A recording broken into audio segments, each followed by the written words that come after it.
Hello friends, कैसे हैं आप। तो आज है 11 जुलाई 2020। तो आज हम फिर से चर्चा करते हैं जनरल स्टडीज़ के कुछ इम्पॉर्टेंट टॉपिक की। तो पहले हम ले लेते हैं खबर पैंडेमिक की। कोविड कोरोना 19 के जो टोटल केसेस हैं वो आज तक के इस तरह से हैं। 8,34,221 कन्फर्म्ड केसेस हैं, 2,84,942 एक्टिव केसेस और करीब 5,26,577 लोग रिकवर हो चुके हैं।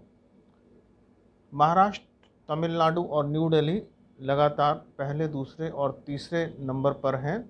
धारावी मॉडल की प्रशंसा इंटरनेशनल लेवल पर भी हो रही है और कोविड-19 के वैक्सीन के ऊपर रिसर्च एंड डेवलपमेंट का काम चल रहा है। तो ये है मेन खबर कोरोना वायरस से रिलेटेड। इसमें जो WHO है, वर्ल्ड हेल्थ ऑर्गेनाइजेशन, उसने अपनी चिंता जाहिर की है इंक्रीजिंग रेट ऑफ इन्फेक्शन के ऊपर, और जो टोटल रिकवर्ड केसेस हैं वो आउट नंबर कर गए हैं एक्टिव केसेस को। तो ये एक अच्छा साइन है। जैसा कि हम जानते हैं, इंडिया का जो ट्रेड है वो अभी लाइमलाइट में है और इसकी चर्चा बहुत है, स्पेशली कोविड-19 के बाद में। तो आज जो इंडिया का ट्रेड है इसकी सिचुएशन पर हम चर्चा करेंगे। इंडिया का जो टोटल इंपोर्ट है वो 617,945,603.45 थाउजेंड्स ऑफ US डॉलर है। ये जो इंपोर्ट है ये एक्सपोर्ट 322,291,568.43 थाउजेंड US डॉलर के अगेंस्ट है। इसका मतलब है कि हमें अभी इंपोर्ट को और ज़्यादा इम्प्रूव करने की ज़रूरत है। फ़िलहाल इसको हम इकोनॉमिक्स के भाषा में ट्रेड बैलेंस बोलते हैं। इंडिया की जो सर्विसेज का एक्सपोर्ट है वो 205,955,578,850 इन टर्म्स ऑफ BOP है। इंडिया का जो export of goods and services है as percentage of GDP, that is 19.74%। तो ये टोटल आपने देखा इंडिया का जो ट्रेड है एट ए ग्लांस। इससे आपको अंदाज़ा लग गया होगा कि हमारे ट्रेड की सिचुएशन क्या है। आइए अब एक बहुत ही इम्पॉर्टेंट क्वेश्चन उसके ऊपर आज हम डिस्कस करेंगे। ये क्वेश्चन आज के परिप्रेक्ष्य में बहुत ही ज़्यादा रिलेवेंट है। तो आज का जो क्वेश्चन है, are we losing local identity against or for global identity. ये क्वेश्चन स्टेट सर्विसेज के कॉम्पिटिटिव एग्ज़ाम्स, UPSC और ग्रुप डिस्कशन के लिए बहुत ही इम्पॉर्टेंट है, इसलिए मैंने इसको लिया है। मैं इसको फिर से एक बार रिपीट करता हूँ। Are we losing our local identity for global. इसका मतलब है कि हमारी जो हिंदुस्तान की लोकल आइडेंटिटी है उसको क्या हमने ग्लोबलाइजेशन में लूज़ कर दिया है या नहीं किया है। तो इसके ऊपर हम आज चर्चा करेंगे। तो सबसे पहले हम देखते हैं कि ग्लोबलाइजेशन क्या होता है। ग्लोबलाइजेशन एक ऐसा प्रोसेस है जिसमें बिज़नेस को इंटरनेशनली ऑपरेट किया जाता है। मतलब जो कंपनीज हैं वो इंटरनेशनली ऑपरेट करती हैं, और या दूसरे शब्दों में कहें जो कंपटीशन है वो इंटरनेशनल कंपटीशन हो जाता है। तो ये थी ग्लोबलाइजेशन की डेफिनेशन। तो इंडिया की अगर हम बात करें तो इंडिया ने 20वीं सेंचुरी के आखिरी में गेट एग्रीमेंट को अडॉप्ट किया था, और यहाँ से इंडिया में ग्लोबलाइजेशन बहुत ज़्यादा चर्चा में आया। और हमने 3 शब्द सुने, LPG। LPG का मतलब होता है लिबरलाइजेशन, प्राइवेटाइजेशन एंड ग्लोबलाइजेशन। तो ये एक पर्टिनेंट क्वेश्चन है कि ग्लोबलाइजेशन जो इंडिया में हमने चर्चा की थी लेट 20वीं सेंचुरी में, उसके बाद क्या हम अपनी लोकल आइडेंटिटी को लूज़ कर रहे हैं। तो इस चर्चा को हम इम्पॉर्टेंट पॉइंट्स पर डिस्कस करेंगे। ये पॉइंट्स रहेंगे पॉलिटिकल ग्लोबलाइजेशन, जैसे कि सिविल सोसाइटी; इकोनॉमिक ग्लोबलाइजेशन जो कि कोलैबोरेशंस होते हैं, FDI फॉरेन डायरेक्ट इन्वेस्टमेंट्स होते हैं और जॉइंट वेंचर्स होते हैं; सोशल ग्लोबलाइजेशन, इसका मतलब है मूवमेंट, सोसाइटी का मूवमेंट। दूसरा इसका परिप्रेक्ष्य या रेफरेंस है सोशल मीडिया, जो कि टेक्नोलॉजी से रिलेटेड है। सोशल मीडिया, आप किसी भी सोशल मीडिया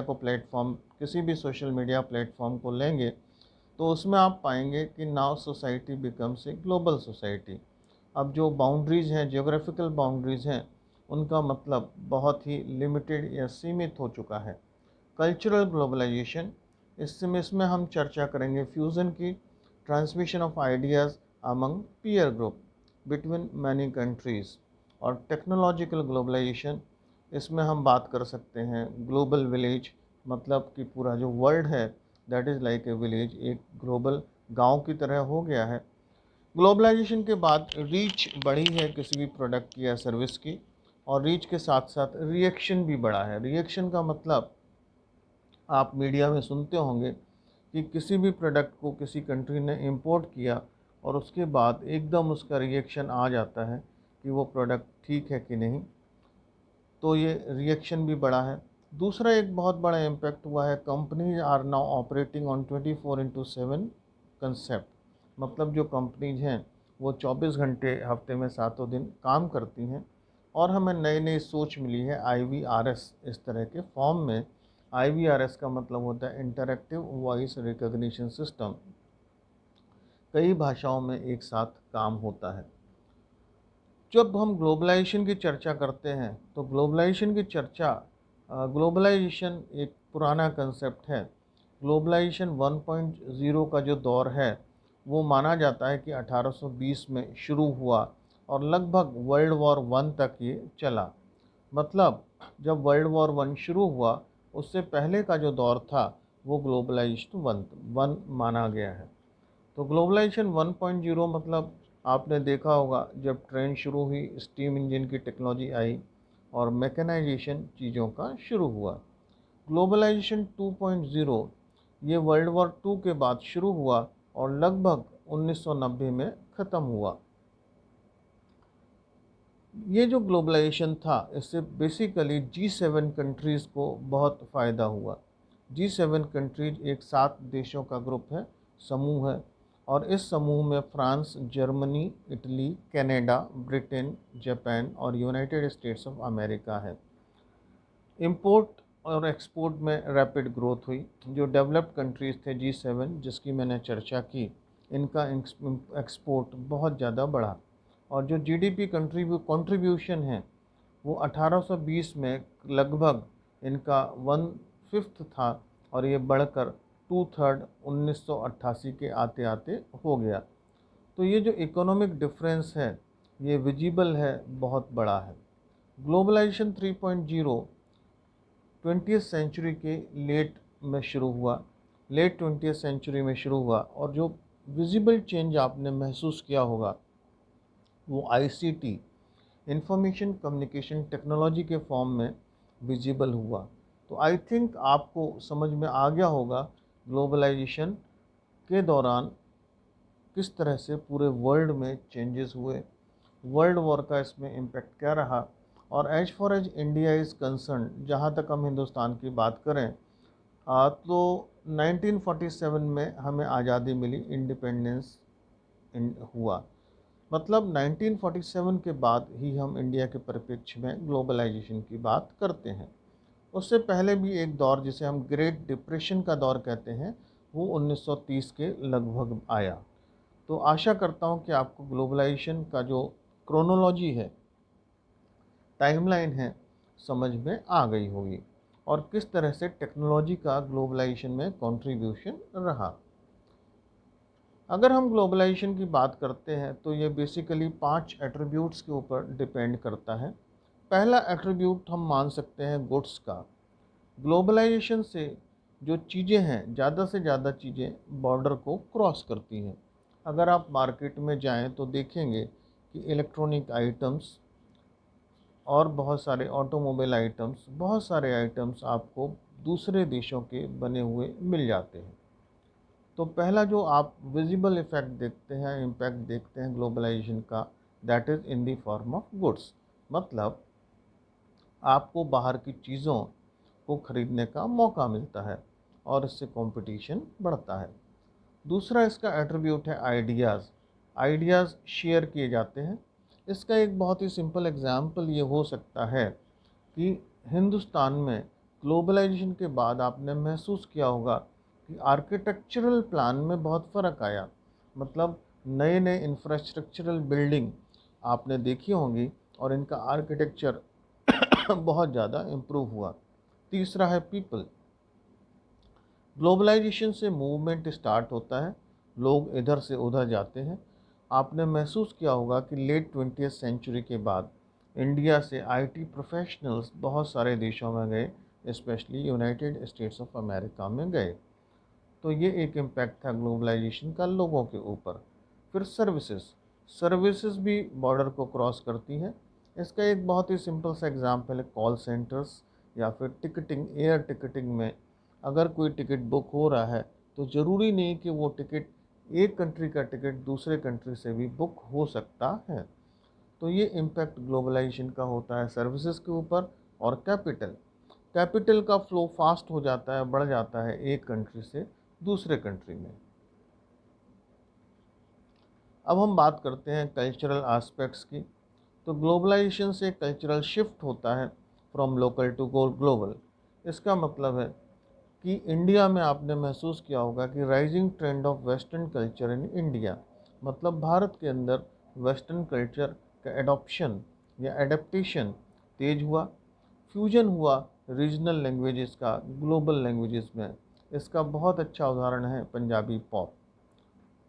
और भी बहुत सारे कल्चरल चेंजेस आए परफॉर्मिंग आर्ट में और बहुत सारे कल्चरल एरियाज़ में। आइए अब हम बात करते हैं फेस्टिवल्स की। आप अगर फेस्टिवल्स देखेंगे तो इनमें भी ग्लोबलाइजेशन का इम्पैक्ट हुआ। मतलब फेस्टिवल्स के दौरान आप जो चीज़ें खरीदते हैं, जो प्रोसेस अडॉप्ट करते हैं, जो तरीका होता है, उसमें ग्लोबलाइजेशन का इम्पैक्ट आता है। इसको मैं सिंपल शब्दों में एक्सप्लेन कर सकता हूँ। दुर्गा पूजा या गणेश उत्सव के दौरान जो स्टॉल लगते हैं, टेक्नोलॉजी का यूज होता है, या जो मूर्तियां हम यूज़ करते हैं, इन चीज़ों में ग्लोबलाइजेशन के बाद बहुत ज़्यादा फ़र्क आया। अब हम आते हैं स्टैंडर्ड्स एंड बेंचमार्किंग की। तो जो चीज़ें हम यूज़ करते हैं, इनके स्टैंडर्डाइजेशन या बेंचमार्किंग में ग्लोबलाइजेशन से इम्पैक्ट आता है। अब आइए बात करते हैं मूवमेंट की। जो हमने एट्रीब्यूट्स में बात की थी, लोगों का मूवमेंट। अगर आप नज़र डालेंगे तो लोगों का मूवमेंट बहुत ज़्यादा बढ़ा इंडिया से इंडिया के बाहर। हिंदुस्तान की बात करें तो इनबाउंड, इंटरनेशनल और आउटबाउंड टूरिज्म में बहुत ज़्यादा फ़र्क आया। 10 मिलियन से ज़्यादा FTA foreign tourist arrival India में हुआ। इंटरनेशनल टूरिस्ट इससे बहुत ज़्यादा बढ़े और जो डोमेस्टिक टूरिस्ट हैं ये मल्टीफोर्स हैं।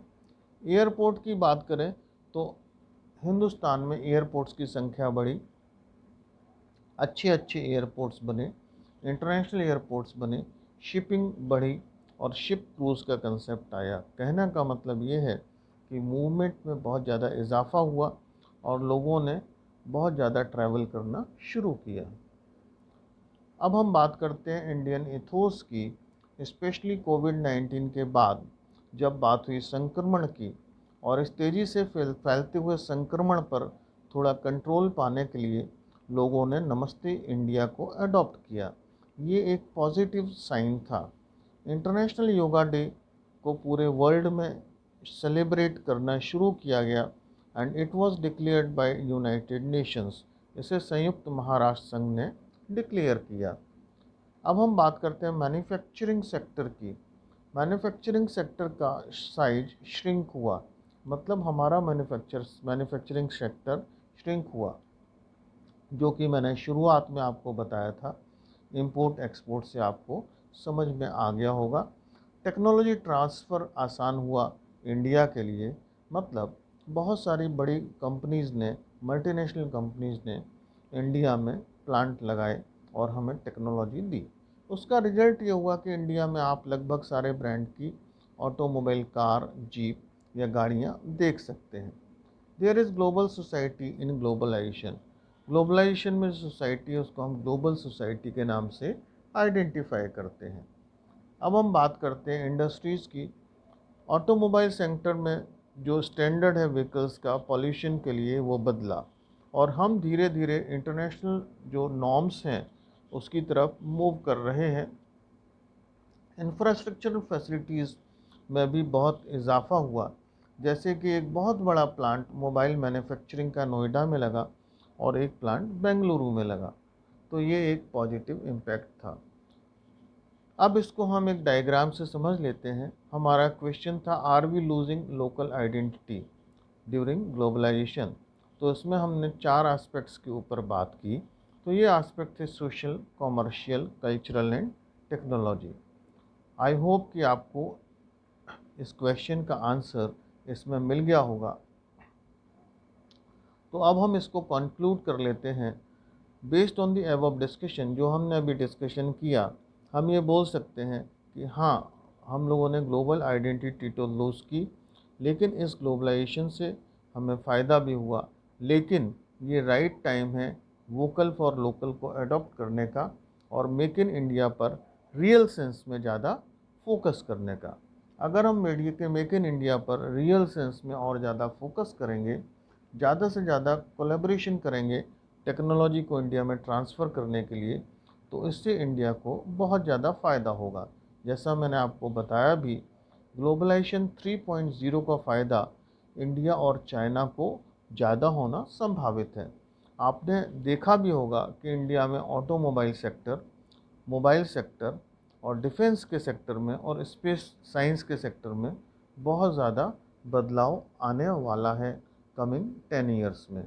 आज के इस लेक्चर के लिए मैं धन्यवाद देता हूँ मिस्टर सजल दीक्षित को, जो कि एक ऑटोमोबाइल इंजीनियर हैं, एंड मिस्टर साहिल दीक्षित को। Thank you.